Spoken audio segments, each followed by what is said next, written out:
আল্লাহ তাবারাক ওয়া তাআলা সব করেছেন, কিছুই করেননি।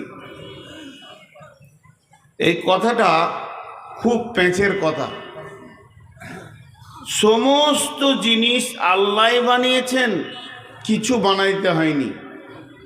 এটা কেমন কথা? আমাকে যদি একটা চশমা বানাতে হয়, আমাকে উঠতে হবে, মেটেরিয়ালস নিতে হবে, ঠুকতে হবে, মাপতে হবে, বানাতে হবে, তবে আমি পারবো। তার মানে আমার শ্রম লাগবে। আমাকে যদি একটা মোবাইল বানাতে হয়, এর পেছনে শ্রম লাগবে। আমাকে যদি একটা গ্লাস বানাতে হয়, এর পেছনে শ্রম লাগবে। কিন্তু আল্লাহ সমস্ত বানিয়েছেন আমার মতো করে নয়, শ্রম দিয়ে নয়। আল্লাহ বলেছেন হয়ে যা, হয়ে গেছে। কোন ফায়াকুন। ওই জন্য আল্লাহ সব বানিয়েছেন, কিছু বানাতে হয়নি, শ্রম দিতে হয়নি, মেহনত দিতে হয়নি, ওর পেছনে সময়কাল লাগাতে হয়নি। আল্লাহর খালি হুকুমটাই যথেষ্ট, হয়ে যা, হয়ে গেছে। তো আজ পর্যন্ত আল্লাহ যতগুলি জিনিস বানিয়েছেন, আর বানানো কোনো জিনিস বাকি নাই, সব বানানো হয়ে গেছে। নতুন কোনো জিনিস আল্লাহ আবার এরপর বানাবে, এরকম কোরআন হাদিসে কোনো দলিল নাই। শুধু আল্লাহ একটা জিনিস বানাতে বাকি রেখে দিয়েছেন, এবং সেই জিনিসটা বানাতে গেলে কি কি মাল লাগবে, কোন কোন মেটেরিয়ালস দিয়ে ওটা বানানো হবে, মাল এসে গেছে, বানানোটা বাকি আছে। সেটা কি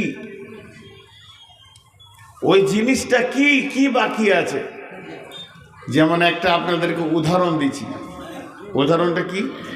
বিসমিল্লাহির রহমানির রহিম। ওয়াদ-দুহা ওয়াল-লাইলি ইযা সাজা মা ওয়াদ্দা'আকা রাব্বুকা ওয়া মা ক্বালা ওয়ালাল আখিরাতু খায়রুল লাকা মিনাল উলা ওয়ালা সাওফা ইউতিকা রাব্বুকা ফাতারদা ওয়ালা সাওফা ইউতিকা রাব্বুকা ফাতারদা ওয়ালা সাওফা ইউতিকা রাব্বুকা ফাতারদা।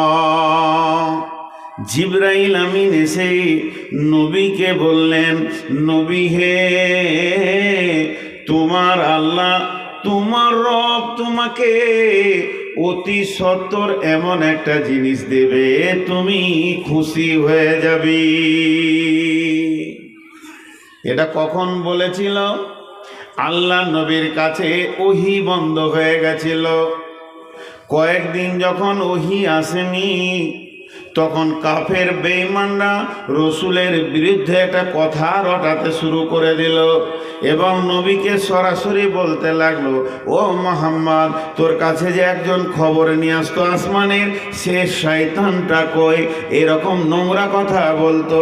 আল্লাহ নবী চিন্তায় পড়ে গেলেন, খাওয়া দাওয়া ছেড়ে দিয়ে লম্বা হয়ে পড়ে গেলেন।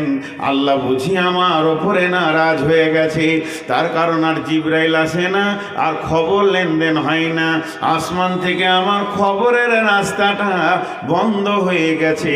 তাহলে কি আল্লাহ নারাজ হয়ে গেছে? কিন্তু আম্মা জান আয়েশা ঘর ঝাড়ু দিতে শুরু করেছেন। ঝাড়ু দিতে দিতে দেখছেন খাটের নিচে একটা কুকুরের বাচ্চা মরে পড়ে আছে। আল্লাহর কুদরত, সেটা পচেনি, মরে পড়ে আছে। ওই বাচ্চাটা যখনই বের করে দিল, জিবরাইল আমিন ফওরান চলে এলো। কুকুর ছিল এর জন্য জিবরাইল আসেনি। আর আসার পর জিবরাইল আমিন যতগুলা কথা বললেন, তার মধ্যে একটা কথা বলছে কি, নবী হে, ওয়াদ-দুহা ওয়াল-লাইলি ইযা সাজা মা ওয়াদ্দা'আকা রাব্বুকা ওয়া মা ক্বালা ওয়ালাল আখিরাতু খায়রুল লাকা মিনাল উলা। ও নবী, তোমার উপরে আল্লাহ রেগে যায়নি, তোমার উপরে নারাজ নাই, তোমার সঙ্গে সম্পর্ক কেটেও দেয়নি। আল্লাহ তোমাকে এত ভালোবাসে, অতি সত্বর, খুব তাড়াতাড়ি আল্লাহ তোমাকে এমন একটা জিনিস দেবে, তুমি রাজি হয়ে যাবে।